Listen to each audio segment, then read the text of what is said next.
I gotta wait. How long I gotta wait for a press record? Go. Welcome to the shed, where Miss Dreme always has a story. I'm Dreme, a black woman with many beautiful interconnecting identities. A few I will name at this moment as we get started on this podcast journey together. A Bostonian, born and raised in the inner city, Dorchester and Roxbury neighborhoods, to a teenage single mother who has my whole heart. An educator, I've been working with youth and children since my teenage years, and formally, I have been teaching almost a decade now. That's wild to think about.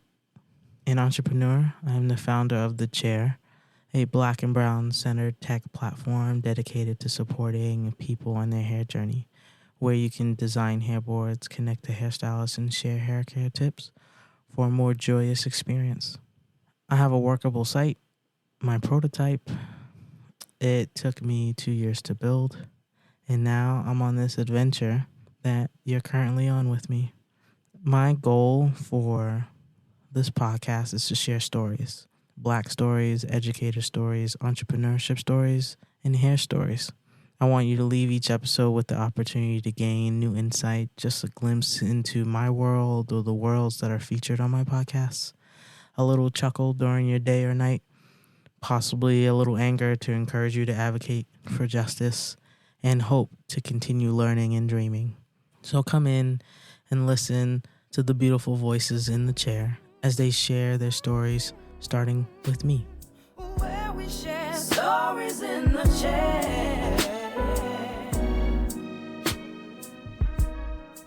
Hello, everyone. This is Rebecca. Rebecca, can you please introduce yourself? Hello. My name is Rebecca Godliness. I'm currently in Los Angeles, California. Happy to be here. Rebecca and I met at UCLA in our teacher education program. And the first memory I have of me and Rebecca was the first day of orientation. It was the big orientation. So all the programs who were in the school of education were there, and they were giving us way too much information that we could not absorb at the same time.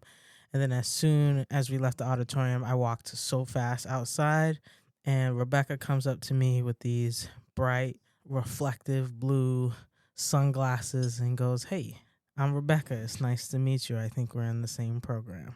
Just smooth. And I was like, this is going to be my friend. And the rest is history. Yes.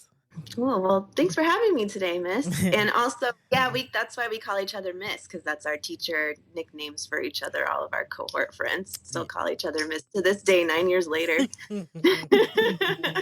So, Rebecca, did you always feel like you were going to enter into the field of education?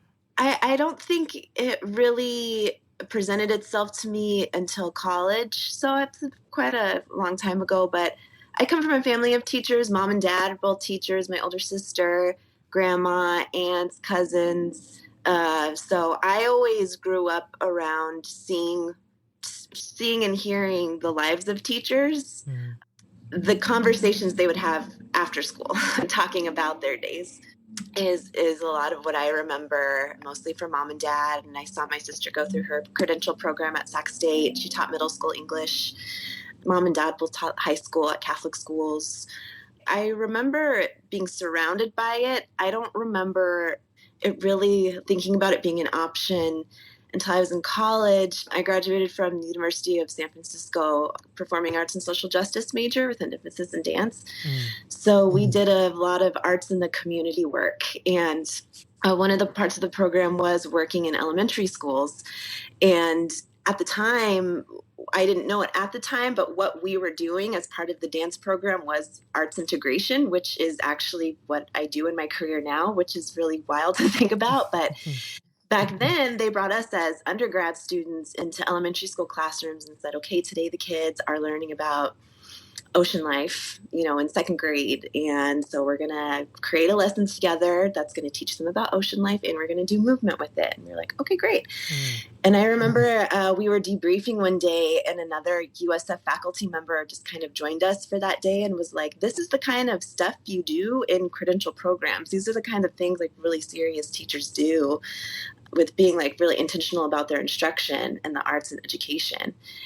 And I had like no idea what my style of teaching was at that time. It was my first introduction to it. I thought it was really cool that there was this option to marry the two of the arts and core curriculum, which again, I didn't know it was called core curriculum at that time, but it's just really interesting. I didn't even know that was really like an offer of the program. Like I was just like the arts, it was something I was interested in, and social justice and doing community work that just kind of happened to be a part of it. And then along with our work in elementary schools, we also worked in San Bruno Jail in South San Francisco in a program called the Resolve to Stop the Violence program, where we worked with incarcerated men who were incarcerated for violent crimes. And they were selected to be part of this program. It was a rehabilitation program, and theater was the arts component of it. And so whoever elected to do the arts portion would work with us, a group of students and our professors, to create, original work with them that we then presented to the other men that were there, and some USF faculty came and watched the show. That was the first time I learned about that I really had to try out facilitating with adults, which I also do now too with professional development. And at that time, it was really scaffolded in that, again, we would like as a group collaboratively create a lesson for that day, which was led by our professors. Then we would practice whatever theater games we would do like at school on campus, and then be like, okay, like so-and-so, you're going to lead this theater game. Rebecca, you're going to lead this theater game. So-and-so, you're going to lead this theater game. And then we're all going to like have our creative portion where you and the men will collaborate and tell their stories. And so it was cool. It was like it was really like my beginnings of learning how to facilitate also was back in college. So that was really like my introduction to facilitating, creating lessons, arts integration. Yeah, I graduated in 2010 from USF and then moved to LA in 2011 to start working in volunteer programs. Then I just was working in youth programs in LA ever since then. You're working in youth programs, you find your way to UCLA TEP, and we were both in the elementary ed section. And when we had to do our inner city arts, that was our art lessons. It was like every Saturday, really thinking about what arts look like in the classroom. One of the lessons that I remember, and it wasn't a lesson that was directly taught, it was just something that was said off the cuff, was about us not being able to throw things away. When I drew something and I was unhappy with it, like I crumpled up the paper, and I remember Jan coming over, uncrumpling up the paper and saying, nope, just work through it. Just work through it. And that was the first time where I saw art, like teaching art as a tool for a process instead of art as a tool for perfection. It felt like learning, when we had to learn how to paint and we didn't like it, she didn't give us a new canvas, or every pencil in our art classroom didn't have an eraser, and she did it intentionally. So every time I started to teach art, I felt like I was focused on the process and having the kids recognize art as this process instead of trying to create what I thought was the definition of an artist. And for you, how has art integration evolved over the years? That's funny you mentioned that, because that's something that really stuck with me too over the years. And it's something I brought to my PS Arts job. If I would ever observe or work with students, especially in my classroom when I taught 5th grade. And of course I would do arts, whatever we learned from inner city arts, it was always like, I wonder what you'll do next, and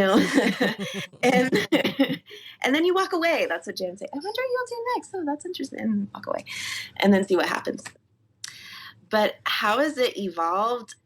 So I currently do arts integration, professional development through PS Arts, who I've worked with for a very long time. And something we say is some things don't always fit. The point where arts integration works its best is when you find things that fit together naturally. So you're not trying to fit a square peg into a round hole. If you don't feel like something with math is integrating well with dance, you don't have to do it. Maybe math integrates better. You find a more natural way to integrate it in visual arts or in music. And you can do that. It's being open to it, but not forcing it, I think, is when it's the most successful. There is a program that I was talking about earlier today, and they want to integrate music middle school, a brand new middle school music program with social studies. And they did a pilot program for it over the summer. It's just a week long. They're like, it's our first time trying this. We really want to expand it to do full year. The kids really loved the music part, but then when it came to the social studies part, it was like they glazed over. And then it was like they checked out and they didn't want to. So we're really trying to figure out like how to make it work. And it's like, okay, well, in the back of my mind, I was like, it could. And of course, there are a lot of incredible opportunities to connect culture and history to music. But what standards are you trying to teach this teacher? And he's like, well, that depends on the standard too. Like, what are you really trying to get them to learn? So in the back of my mind, I was like, maybe it doesn't. Like maybe there isn't an inherent connection to that, and it's something that they'll just have to keep trying and figuring out. I found there's usually an opportunity for it. It's just a matter of showing teachers the possibilities, especially when adults heard it once. I've heard it 1,000 times where adults say they're not artists. No, I'm not an artist. I'm not a dancer. Oh, no way. I'm not dancing. They'll draw something. No, I don't want to show. I have had professional development workshops this year, like just a few months ago, where we did a visual arts lesson and it was time to do like a gallery walk or a share out. And they were like, no, I'm not sharing it. Because they didn't want to, because that it was like their younger artist was coming out in that moment, thinking they weren't good enough and that they weren't an artist. So it's my job as a coach and a professional development professional to create an atmosphere, an environment to say, that's okay. This is something new. Let's give it a try. It was one of our agreements that you said yes to at the beginning. And this is all for educational purposes. But it just goes to show, like, that starts as a kid. Kids will say that. They'll say, no, I'm not good at this. I can't dance, or I can't sing, miss, I'm embarrassed. Like, I'm not an artist. That actually gets instilled in kids pretty young, and then it follows them and they grow up into adults who still feel that way. Sometimes it just takes something really, really simple to show them that there's something you might already be doing that you don't realize that can connect to the arts. So let's find it and let's explore it and maybe enhance it a bit. Oh, guess what? It's aligned to the VAPA standards. You're doing arts integration right now. Here's some more tools for you. Where we share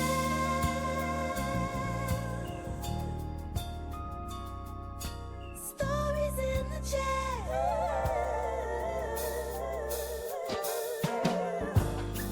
Look, it's my commercial. We will be right back. It's more than just a bad hair day. It's a journey. Finding the right hairstyle isn't easy, nor is finding the right stylist or the right products.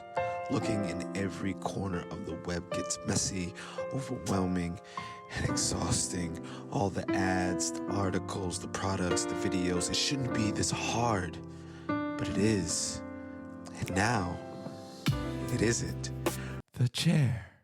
A black and brown centered platform where you can design hairboards, connect to hairstylists, and share hair care tips for a new, joyful path on your hair journey.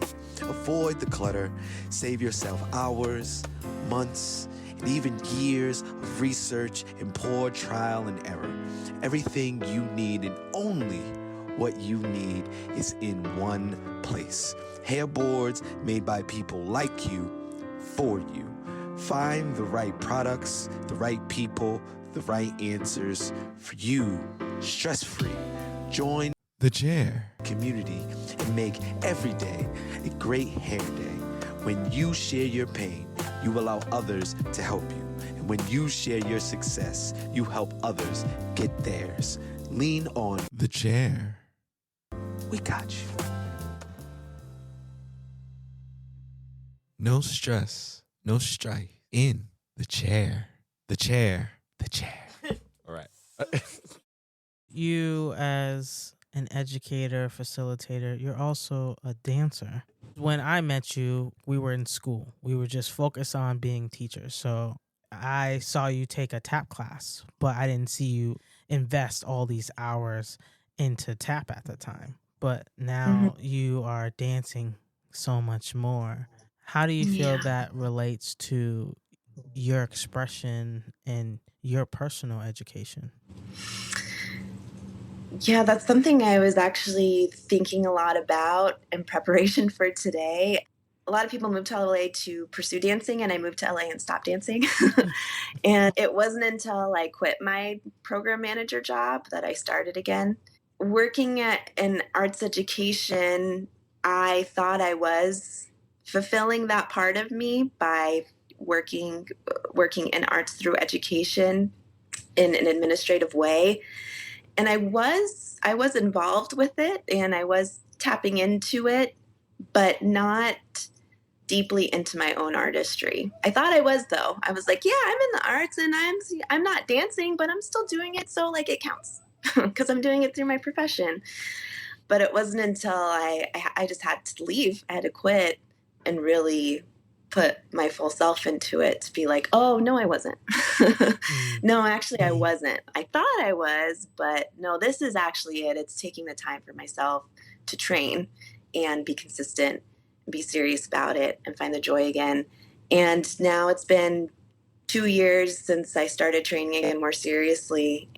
I think I can be a better arts education professional now because I have dance back in my life versus a few years ago when I didn't. It can enhance my my work in a different kind of way because I have it as more of a priority, which I didn't really realize until I started applying to jobs again.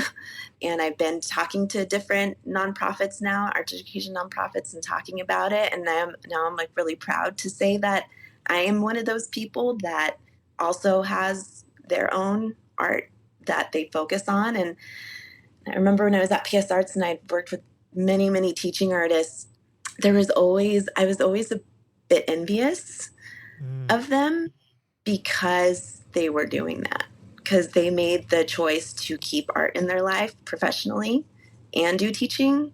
And at the time I was like, man, that must be so tough to just have like all this just part-time work and then still do gigs and just, man, what a stressful life to have to juggle all those things. But if I looked in the mirror, I was the one who was struggling and had the stressful life with the full-time job that I didn't love. And now, joke's on me, because here I am now doing the part-time work training thing. And it's, life has a funny way of humbling you. In that way, I just couldn't be happier with being in that position versus what I was doing a few years ago. What does joy look like when you dance? Connection with other people. When I first started training again, I was journaling a lot. One of the things I did in my first couple days back was you're going to laugh because this is such a teacher thing to do, was making agreements with myself. I was making my own classroom agreements for myself to come back to and hold myself accountable to. And one of the first ones I wrote down was building community and putting humanity first. That's what it's all about. Mm-hmm. I've been lucky enough to meet and be a part of this brand new community that I didn't have just a few years ago. And it's like, I can go to class and not know anybody and still get really great training and have a good time and love the teacher and like the song. and feel accomplished, but it's having friends to share it with and feel like you're a part of something just puts a different kind of purpose and joy to it. So I think like some of it, if you go back and they record videos when you do classes and you can go back and watch them just like a training tool. And some of my favorite moments in going back to those videos isn't like, okay, yeah, I killed it that class. It was like, oh, I shared that little moment with my friend and we just like were messing around, or we gave each other like hyping each other up, or like those are like the little golden moments that I really saving and capturing looking back at classes that I've taken throughout the couple of years. So to me, a huge part of coming back to dance has just been the new friends that I've had. Do you feel like your other identities have been able to shine in this world of arts? Instead of just calling yourself an educator, you can think about your other parts of yourself that are highlighted in the same space. Yeah, I mean, you can take the girl out of the classroom, but so teacher is still a really big part of my identity. I'm now a student most of the time in class, but watching other people teach, but now in this context has been really educational and just fascinating for me. So I still like that. That is very present. The studio I go to is called Offstage. It's in Orange.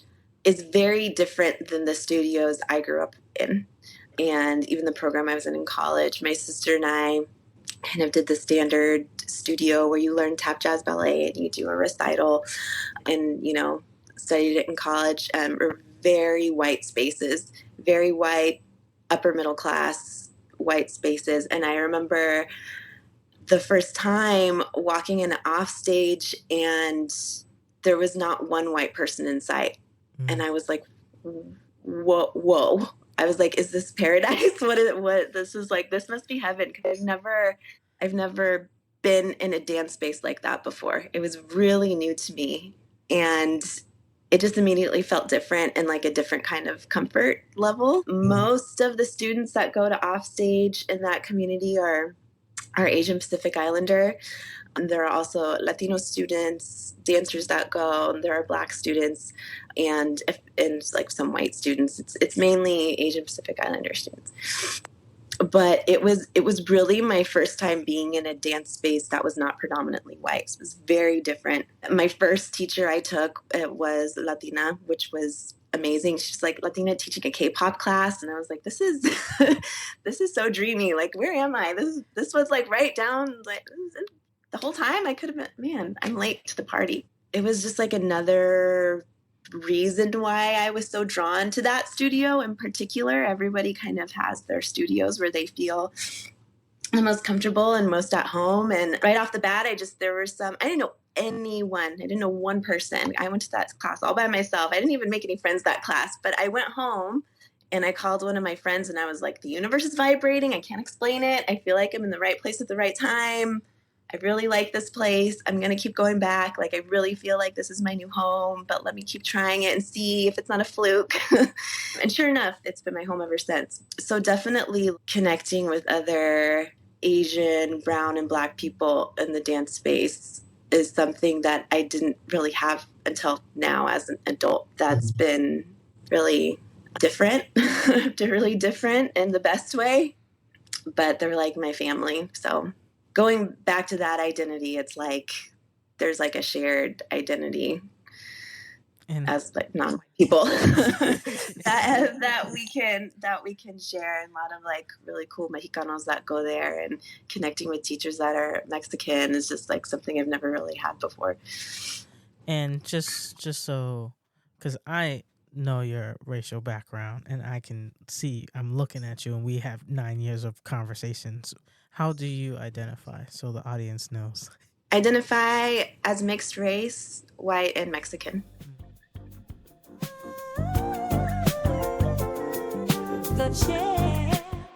Oh, and if you're interested to learn more about my experiences as a Black woman and educator in Guangzhou, China, I wrote my first ebook titled Nowhere and Everywhere, Capture the Emotions of a Beautifully Broken Love Story. It is on lulu.com. Take a read and see some beautiful photography of mine. Enjoy the rest of the show.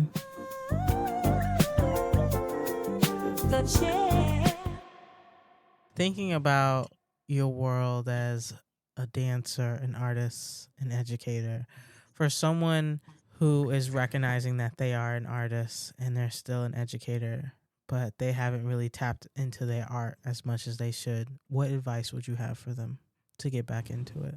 I would say it's always there. It's always been a part of you. It's going to be a part of you, whether you like it or not. So you might as well allow yourself to tap into it and be happy. And that might mean making choices that look scary or different or uncomfortable.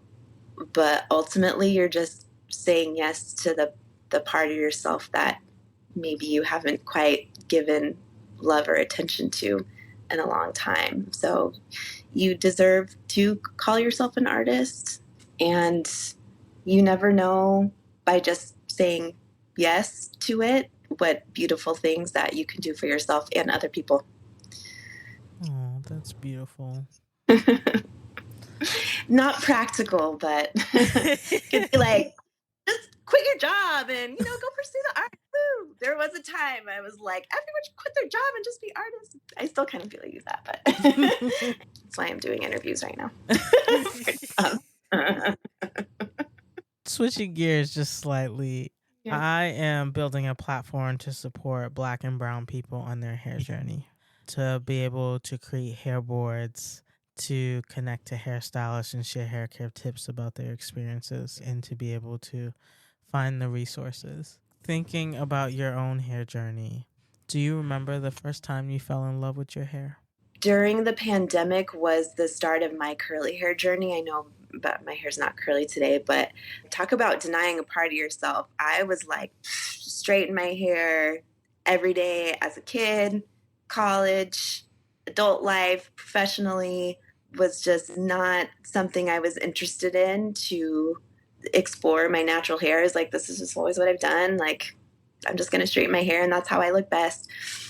And the pandemic, being at home with yourself for so long, and just kind of like slowly being exposed to other, I think a lot of just like more influencers came out of the woodwork during that time. I was just exposed for the first time to sort of like curly girls and the curly hair journey. I was like, I know I have like wavy hair. Is it curl? I don't know. Like, I don't even know. And I was in my early 30s when this happened. So, but it was really when I was like, okay, I'm gonna try some things they're talking about. I don't know how curly my hair is or what hair type I am, what curl type I am, but let's give it a try. And then sure enough, through a lot of trial and error, which I feel like just goes on for the rest of your life, I was like, wow, I think I have curly hair. What? I didn't even really realize that.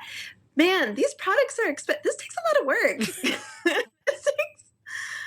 Man, I thought I could just like use any shampoo I want and straighten my hair. And no, I was like, no, I'm like, I gotta like put in, if I want to now have my natural hair, like I have to be intentional about it and take care of it and figure out what products work for me and then all the methods and all that. And so I think it took like being in a pandemic, but also like being an adult and just having more of a maturity to just try and then like it. I'm still on that journey. I still haven't found a stylist that I like that can cut my hair. I still haven't gotten a curly cut to this day because they're more expensive.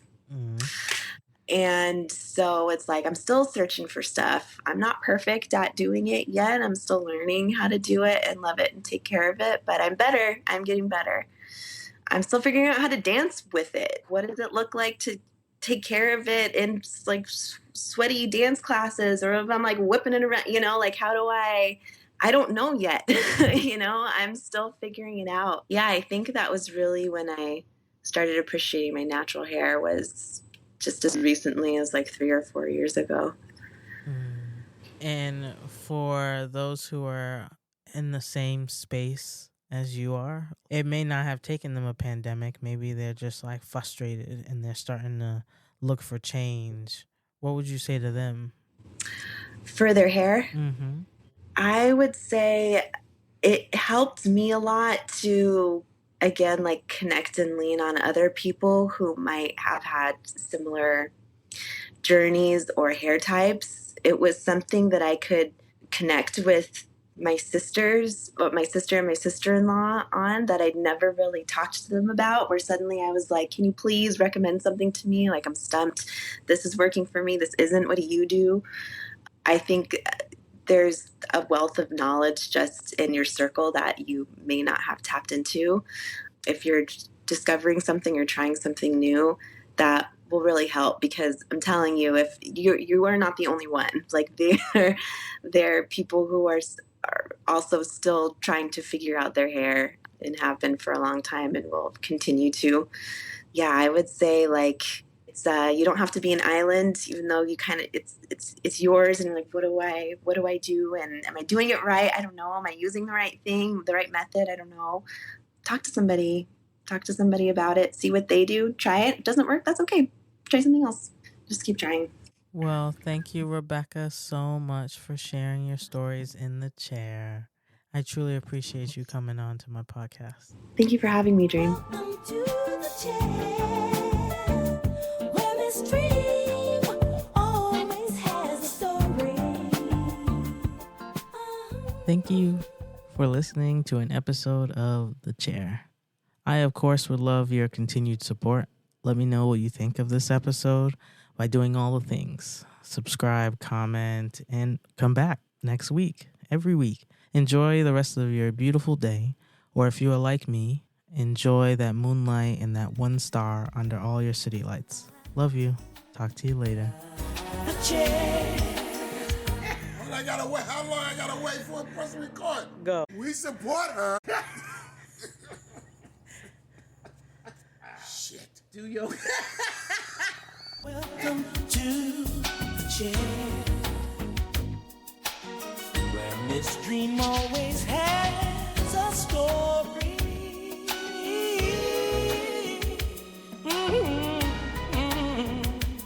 Where we share